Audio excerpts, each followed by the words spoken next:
तर मित्रांनो, लग्नानंतर होईलच प्रेम या मालिकेच्या नवीन लेटेस्ट एपिसोडमध्ये आपल्याला पुढे असं पाहायला मिळणार आहे.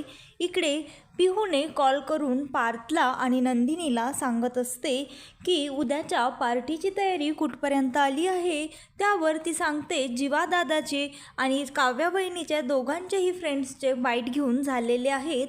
आता फक्त थोड्याच लोकांच्या बाईट घ्यायचे राहिले आहेत. ते काय मी असे घेईल. त्यानंतर तो म्हणतो, अगं तू फक्त बोलतच बसू नकोस, नुसत्या हुशारक्या मारू नकोस. जर काही इनकम्प्लीट राहिलं तर मग मात्र मी तुझ्याकडे चांगलंच बघेन, असं तो पार्थ पिहूला म्हणत असतो. त्यावर पिहू त्याला म्हणते, चिल ब्रो, तुम्ही गाईज एन्जॉय करा, मी काहीच इनकम्प्लीट राहू देणार नाही. बाय द वे तुम्ही कधी येत आहात. त्यावर नंदिनी तिला सांगत असते, अगं पिहू आम्ही उद्या सकाळी येऊ, म्हणजे कसं आम्हाला पार्टीची तयारी देखील करता येईल. त्यानंतर तेवढ्यातच तिथे जीवा आणि काव्या तिथे आलेले असतात आणि त्यानंतर जीवा नंदिनीला म्हणतो, अरे वा मस्तच, तुम्ही छानच बाउल सेट केला आहे की. तेवढ्यातच काव्या म्हणते, मग काय प्लॅन काय आहे ताई. त्यावर ती म्हणते, कसं आहे ना, त्याचा रिक्रिएट करण्याचा प्लॅन आहे, असं ती जीवाला आणि काव्याला सांगत असते. त्यावर पार्थ म्हणतो, मग काय काव्या मॅडम, होऊन जाऊ देत का ट्रूथ अँड डेअर. त्यावर तो म्हणतो, ठीक आहे, आणि सर्वजण इकडे ट्रूथ अँड डेअर खेळायला लागतात. तेवढ्यातच पार्थवर डेअर येतो. त्यावर तो म्हणतो, काय मग देशमुखांचं रक्त आहे, मी तर डेअरच घेणार. आणि मग नंदिनी त्यांना सांगते, तुम्ही दोघांना आपापसामध्ये पंजा लढवा. त्यावर काव्या पंजा लढवण्यासाठी तयार होते आणि पार्थ आणि काव्या दोघेजणही पंजा लढवायला लागतात. आणि काव्या म्हणते, अगं आपणच जिंकणार ताई, बघ आता ह्या देशमुखांच्या रक्ताला मी कसं हरवते ते. आणि त्यानंतर ते दोघेही एकमेकांकडे बघत असतात. आणि तेवढ्यातच त्या दोघांनाही आधी ज्यावेळेस ते फार्म हाऊसवर आलेले होते त्या सर्व जुन्या आठवणी आठवायला लागतात. त्यानंतर ते दोघंही एकमेकांकडे बघत पंजा लढवत असतात, पण कोणीही जरा देखील खालीवरी हात होत नाही. आणि ते कारण आठवणीमध्येच मग्न झालेले असतात. त्यांचीही रिॲक्शन पाहून इकडे नंदिनी जोरात शिट्टी वाजवते आणि त्यानंतर पार्थ डचकतो आणि पार्थचा हात खाली पडतो आणि काव्या पंजा लढवण्यामध्ये जिंकते. त्यानंतर तो म्हणतो, ही तर चीटिंग आहे, मला हे मान्य नाही. त्यावर ती म्हणते, काय मग देशमुखांचं रक्त हरल्यास तर त्यांना मान्य नसणारच, पण आता आम्ही जिंकलेलो आहोत, असं ती काव्या म्हणत असते. त्यानंतर सर्वजण हसायला लागतात आणि पुन्हा एकदा ते बॉटल फिरवतात. त्यानंतर मग त्या जीवावर टर्न आलेला असतो आणि त्यानंतर काव्या त्याला विचारते, काय मग तुम्ही ट्रूथ घेणार की डेअर घेणार. त्यावर तो म्हणतो, मी देखील डेअरच घेणार, माझ्या बडे भैयासारखं. त्यानंतर ती म्हणते, ठीक आहे, तर मग मग तुम्ही आता एक छान सुंदर अशी कविता करायची. त्यावर नंदिनी म्हणते, अरे हे तर काय, हे तर अगदी सोपं आहे. त्यावर ती म्हणते, अगं ताई तू माझं पूर्ण बोलणं ऐकून तरी घे. तुम्ही कविता करायची, पण आधी नंदिनी ताई सुचवणार आणि त्यानंतर जीवा त्याला कंप्लीट करणार.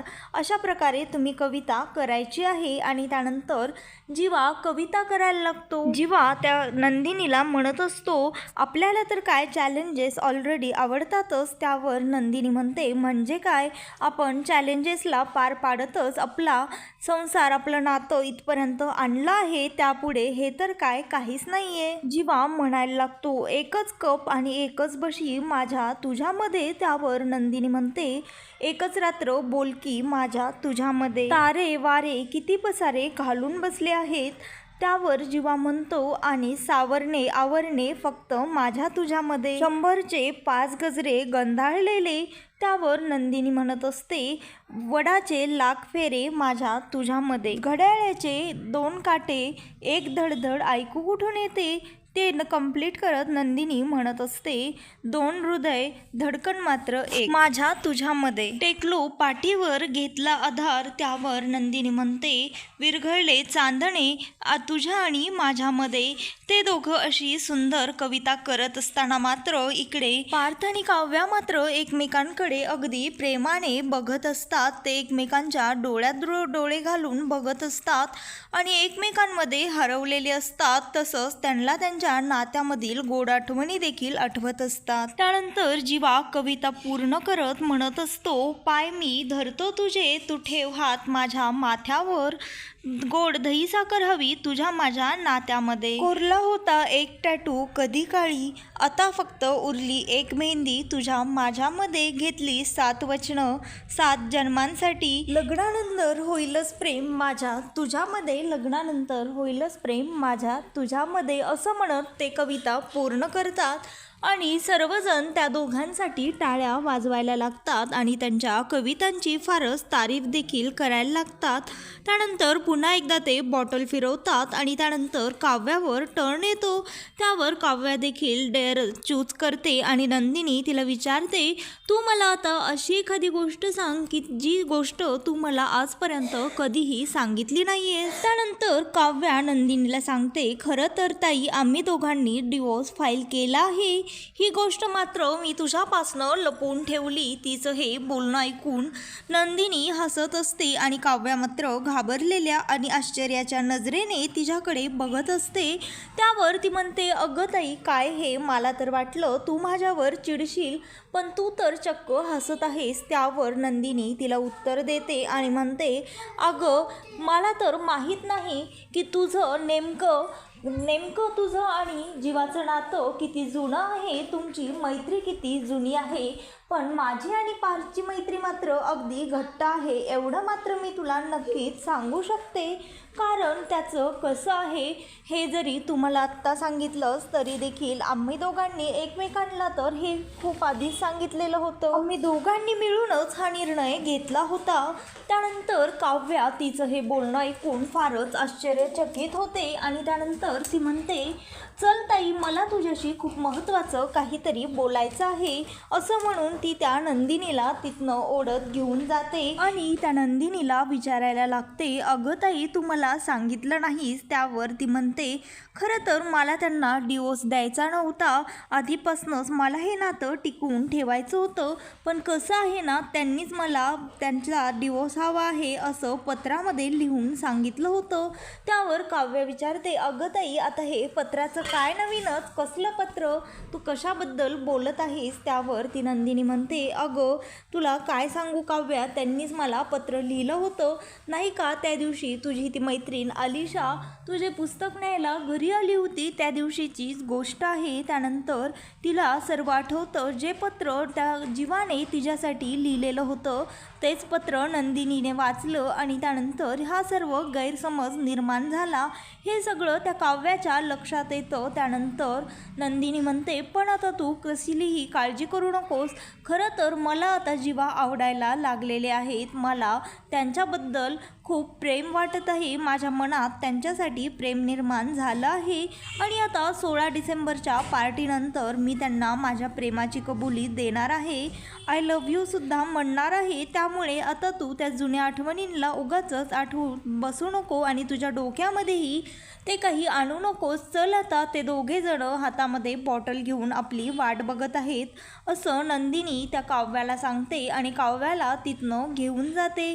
त्यानंतर इकडे घरी वसू आत्या आणि रम्या देखील आलेले असतात आणि त्या दोघी म्हणत असतात, खरंच आई आज तर माझं अगदी पोट भरलं आहे. आजचं डिनर सगळ्यात बेस्ट होतं.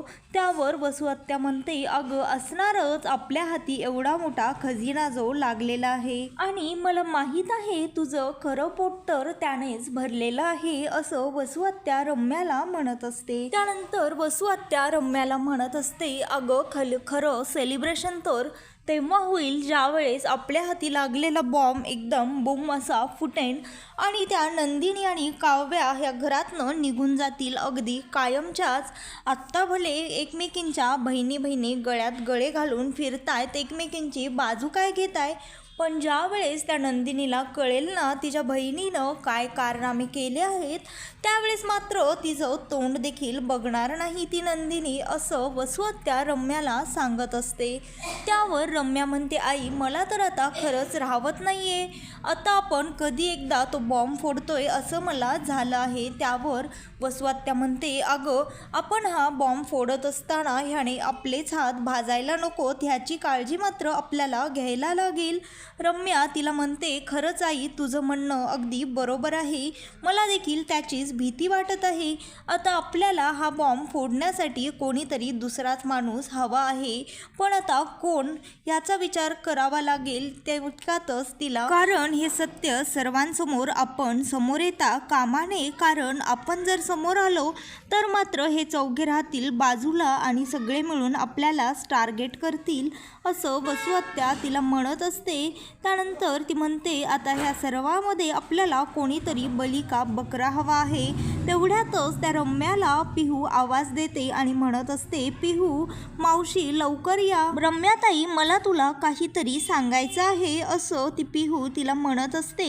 त्यानंतर त्या दोघी आपापसामध्ये म्हणत असतात, बघ आपण नाव घेतलं आणि आपल्याला बलिका बकरा देखील भेटला. आता आपण ह्या पिहूच्या मदतीने हे सगळा बॉम्ब फोडायचा आहे, जेणेकरून आपले हातही भाजणार नाहीत आणि आपला हेतू देखील साध्य होईल आणि कोणालाही आपल्यावर डाऊट देखील येणार नाही असं त्या दोघी म्हणत असतात. आणि त्यानंतर इकडे हे चौघेही फार्म हाऊसवरनं घरी आलेले असतात. त्यानंतर काव्या पार्थला सांगत असते, त्याला म्हणत असते, कसं आहे ना पार्थ, आता मला काउन्सिलिंगची गरज वाटत नाही आहे. खरं तर परवा माझा काउन्सिलिंगचं सेक्शन आहे, पण खरं तर जर मी तिकडे गेले तर माझ्या मॅथमॅटिक्सच्या टीचरला आवडणार नाही. त्यावर पार्थ म्हणतो, त्यांना का बरं आवडणार नाही. त्यावर ती म्हणते, कारण कसं आहे ना देशमुख, आधी मला हे लग्न नको होतं, पण आता मला हे लग्न हवं आहे, त्यामुळे मला काउन्सिलिंगला मी जाणार नाही, मला त्याची गरज वाटत नाही. तिचं हे तोंडातनं बोलणं उत्तर ऐकून पार्थला मात्र फारच आनंद झालेला असतो. आणि त्यानंतर इकडे आशाताई रम्याच्या रूममध्ये रम्याची रूम साफ करण्यासाठी गेलेले असतात आणि त्यानंतर रूम साफ करण्यासाठी त्या रम्याचं सामान बाहेर काढून ठेवतात. तिथेच ती बॅग देखील त्या बाहेर काढतात, ज्या बॅगमध्ये रम्याने सर्व पुरावे गोळा केलेले असतात. आणि त्यानंतर त्या आशाताईंचा धक्का त्या बॅगला लागतो आणि ती बॅग पायऱ्यावर खाली गणगळत येऊन नेमकी मानिनीजवळ खाली येऊन पडते. पण मानिनी फोनवर बोलत असते आणि त्यानंतर बॅगच्या आवाजाने रम्या बाहेर येते आणि बघते तर मानिनीजवळ तिची पुराव्यांची बॅग पडलेली आहे. हे पाहून ती बॅग उचलते आणि मानिनीचं लक्ष तिच्याकडे जातं. तिच्या हालचालींवर मानिनीला मात्र डाऊट आलेला असतो, तिच्या मनामध्ये संशय निर्माण झालेला असतो. तिला वाटत असतं, असं कसं रम्या इतक्या गडबडीने नेमकी ती बॅग घेऊन गेली, असं नेमकं त्या बॅगमध्ये काय असेल. त्यानंतर ती रम्या तिथनं बॅग घेऊन जाते आणि इकडे मानिनीच्या मनामध्ये मात्र संशय आलेलाच असतो. त्यानंतर पुन्हा ती मानिनी ती बॅग चेक करण्यासाठी रम्याच्या रूममध्ये जाते, पण रम्याने मात्र ती बॅग लपवून ठेवलेली असते. मानिनीला तिच्या रूममध्ये कुठेही ती बॅग सापडत नाही. तर मित्रांनो, लग्नानंतर होईलच प्रेम या मालिकेचे नवनवीन लेटेस्ट एपिसोड पाहण्यासाठी आत्ता चॅनलला लाईक, शेअर आणि सबस्क्राईब मात्र नक्की करा. व्हिडिओ आवडलेला असल्यास व्हिडिओला कमेंट देखील करा.